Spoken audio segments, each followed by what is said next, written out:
Hello all, my name is Sudhupriya Raut and I'm a 4th MBBS student at AIMS Kalyani and I'm a mentor at Aditya Joshi Mentorship.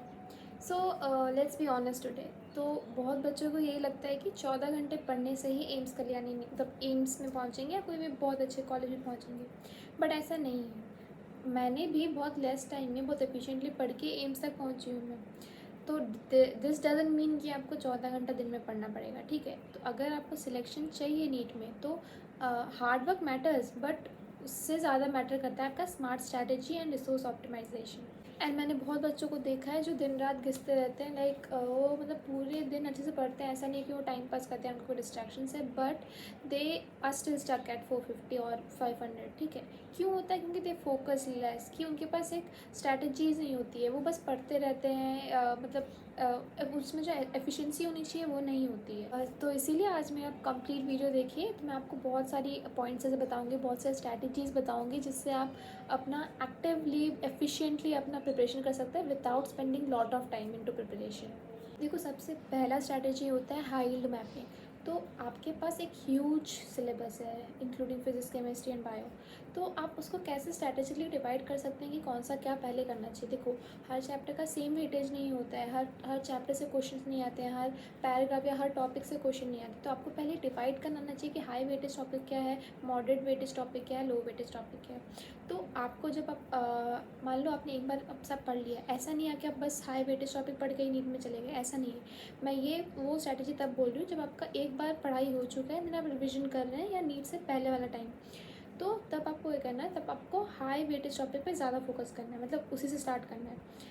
And क्योंकि देखो, अगर आप for example आप physics पढ़ रहे हैं, तो अगर आप वीक्स एंड मंथ स्पेंड करें रोटेशन पे एंड आपका मॉडर्न फिजिक्स एंड सेमीकंडक्टर जैसे चैप्टर ही कंप्लीट नहीं है, या आपने उसका जो हाई टॉपिक्स है, क्वेश्चन है, वही नहीं देखा है, वही सब सॉल्व नहीं किया है, तो आप अगर यही मतलब रोटेशन में क्वेश्चन सॉल्व करते बैठ गए तो फिर तो आपका फिज़िक्स में अच्छे मार्क्स आना तो फिर रह जाएगा।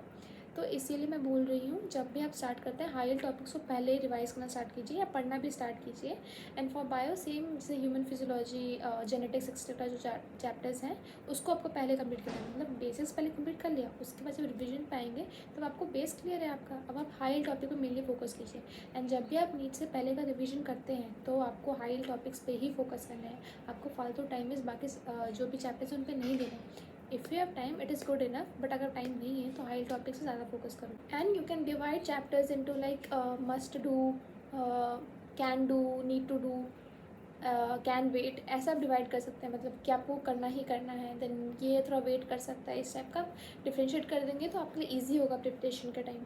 देखो, ये स्ट्रैटेजी फॉलो करना है, बट अगर आपके पास इनफ टाइम है तो, क्योंकि एनटीए अभी बहुत पैटर्न चेंज कर रहा है, जो एनटीए ने अवॉइड किया है 3 ईयर्स से क्वेश्चन डालना, चांसेस इज़ देयर कि वो क्वेश्चन आ जाए, क्योंकि ऑब्वियसली बच्चे वही पढ़ते हैं PYQs, अगर वो टॉपिक्स उन्होंने डाल देंगे तो ऑब्वियसली बच्चे नहीं कर पाएंगे। तो इनका ये भी स्ट्रैटेजी होता है, इसीलिए प्रिपेयर फॉर द अनएक्सपेक्टेड, ठीक है। ये नहीं कि आप सब छोड़ दें, अगर आपके पास टाइम नहीं है focus on the high topic, no doubt, but if you have time do everything.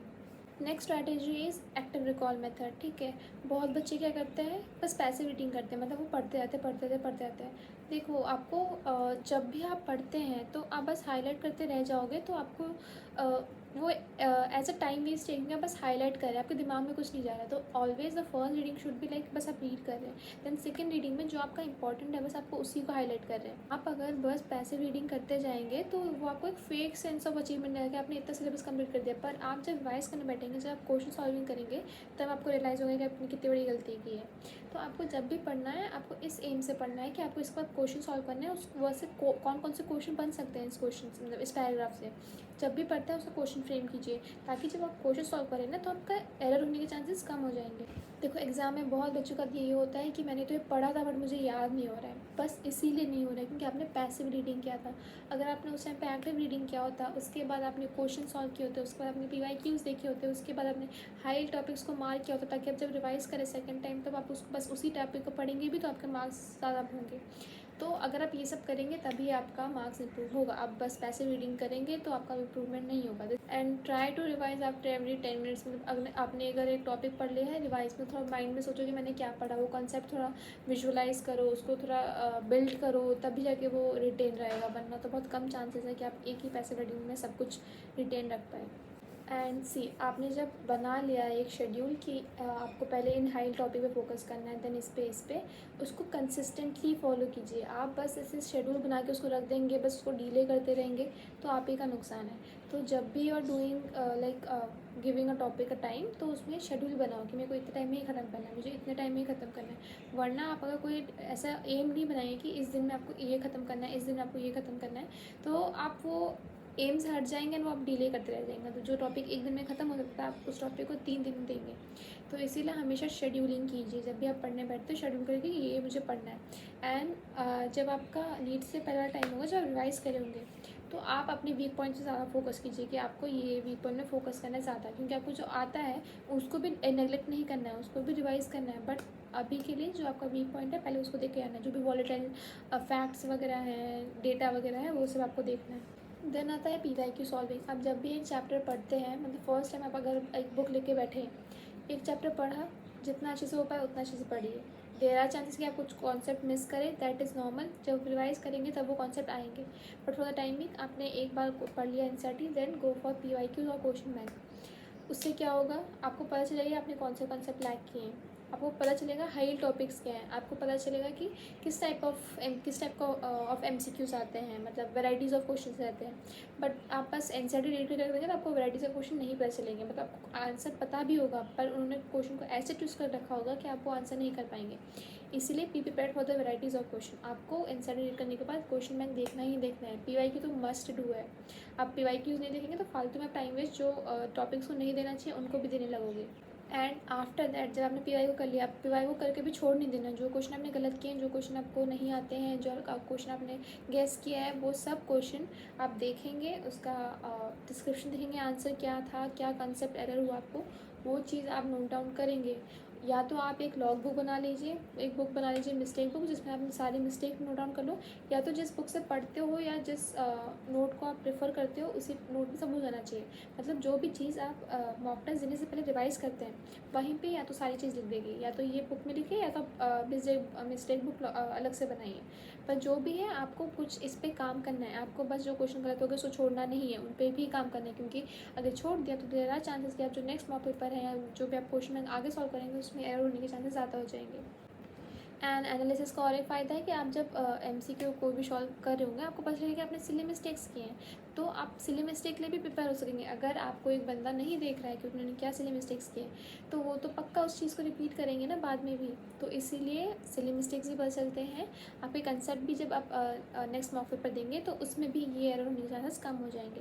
इसीलिए मिस्टेक लॉग बुक बनाना या उनको नोट डाउन करना मिस्टेक्स को is very very important. And the most important thing is discipline. देखो, मैंने कोई 14 घंटा 15 घंटा नहीं पढ़ा था। मैं बहुत मैं इतनी सीरियस भी नहीं थी, टू बी फ्रैंक। बट आपको देखो मैंने क्या किया था, मैंने 6-6 घंटा 6-7 घंटा मैक्स पढ़ा था।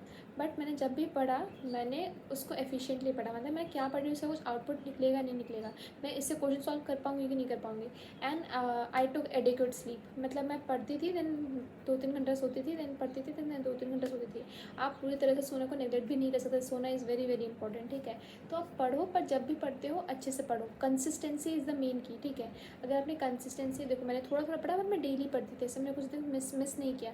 अब कुछ बच्चे ऐसे करते हैं ना, 3 दिन बहुत पढ़ लिया, फिर 2 दिन थक जाते कि नहीं मैं फ्रस्ट्रेट हो चुका। ऐसा नहीं करना है, कम पढ़ो पर रिपीटेडली हर दिन पढ़ो। अगर आप 1% भी एक दिन पढ़ रहे हैं तो वो इनपुट दे रहा है आपके हार्डवर्क को। तो आते हैं ट्रिक्स फॉर क्वेश्चन सॉल्विंग। देखो बहुत सारे क्वेश्चन तुम्हें नहीं भी आते हैं, पर तुम्हें वहाँ पे स्मार्ट वर्क करना है। कैसे? अगर क्वेश्चन में तुम्हें वेलोसिटी पूछी है और तुम्हारे ऑप्शन में दिख रहा है कि एक ऑप्शन में बस वेलोसिटी का जो यूनिट है वो एक ही ऑप्शन से मैच हो रहा है, तो you should have common sense कि वही आंसर होगा। अगर आपको फॉर्मूला भी याद नहीं है, बट आपको जो वैल्यू पूछी है उसका आप यूनिट से आप बहुत सारे क्वेश्चन सॉल्व हो जाते हैं, लिटरली बहुत सारे क्वेश्चन सॉल्व हो जाते हैं। बट प्रॉब्लम ये है, बच्चे यूनिट में ही क्वेश्चन गलत करके आते हैं, तो वो चीज़ आपको नहीं करनी है। एंड कुछ क्वेश्चन बहुत कॉमन सेंस से बेस्ड होते हैं, मतलब आप रूल आउट करके वो आंसर ढूंढ सकते हैं अगर आपको आंसर नहीं भी आता है तो। एंड अबाउट अ स्ट्रैटेजी कि तुम कैसे पढ़ोगे, तो एक पोमोड्रो मेथड होता है, वो बहुत अच्छा मेथड है कि आप या तो 25-5 कर लो या तो 50-10 कर लो। कि आपने 50 मिनट कंसिस्टेंटली पढ़ा एंड 10 मिनट्स आपने ब्रेक लिया, वैसे ही 25 मिनट्स पढ़ा एंड 5 मिनट्स ब्रेक किया, जो आपके लिए सूटेबल है वो करो। इससे क्या होगा, क्योंकि बहुत बच्चे ये करते पढ़ते हैं फिर वो जाते हैं फ़ोन देखते हैं, तो आपने जो टाइम पढ़ा होगा ना वो सारी एनर्जी आपकी स्क्रोलिंग में ही चली गई। आपको वो नहीं करना है, आपको पहले पढ़ना है। आप एफिशिएंटली पहले कि 15 मिनट में मेरा ये टारगेट है, मैं ये खत्म करके ही रहूँगा। नहीं होगा तो आप एक्सटेंड करेंगे और आप कंप्लीट करके ही रहेंगे। उसके बाद आप जो 10 मिनट होगा उसमें ब्रेक लेंगे। तो इससे क्या होता है, माइंड भी फ्रेश होता है एंड कंटिन्यूटी बनी रहती है। तो आपको बीच में कुछ भी डूम स्क्रॉलिंग नहीं करना है, आपको रिपीटेडली पढ़ना है एंड जब आपका शेड्यूल टाइम होगा ब्रेक में, आप उसी टाइम में ब्रेक लें। And if you want to get a personalised strategy कि तुम्हारे अकॉर्डिंग स्ट्रैटेजी को तुम्हें बिल्ड करके दे, तो we have a very good news for you, क्योंकि आदित्य जोशी मेंटरशिप ने एक पर्सनल मेंटरशिप प्रोग्राम लॉन्च किया है। इसमें क्या होगा, ये एम स्टॉपर खुद आके आपको पढ़ाएंगे, यहाँ पे जो भी आपके वीक पॉइंट्स हैं उनमें ध्यान देंगे, आपको स्ट्रैटेजी बना के देंगे, आपको एम प्रोवाइड करेंगे कि आपको ये करना है, सब आपके डाउट्स क्लियर होंगे। And what is the benefit, क्योंकि ये मेंटरशिप प्रोग्राम कोई व्हाट्सएप, टेलीग्राम या गूगल मीट पे नहीं चलता है, इसके लिए एक अलग से आदित्य जोशी में ऐप है जिसमें सब कुछ लाइव सेशन होते हैं। लाइव सेशन में आपके सारे डाउट क्लियर होते हैं, कोई चैट बॉक्स में नहीं होते। एंड ये आपको पर्सनलाइज डेली टारगेट देता है, पर्सनलाइज टेबल्स देता है, स्ट्रैटेजीज देता है, वीक एंड मंथली प्लानिंग बना के देता है। Complete A to Z mentorship आपको प्रोवाइड होगा, doubt solving directly from the AIIMS topper, and ये इंटरेक्टिव सेशन होता है। And the yearly mentorship price is 5999। And अगर आपको भी पर्सनलाइज गाइडेंस चाहिए, पर्सनलाइज स्ट्रैटेजी चाहिए, तो आप ये कोर्स ज्वाइन कर सकते हैं। And if you really like the video, please do like, share and subscribe.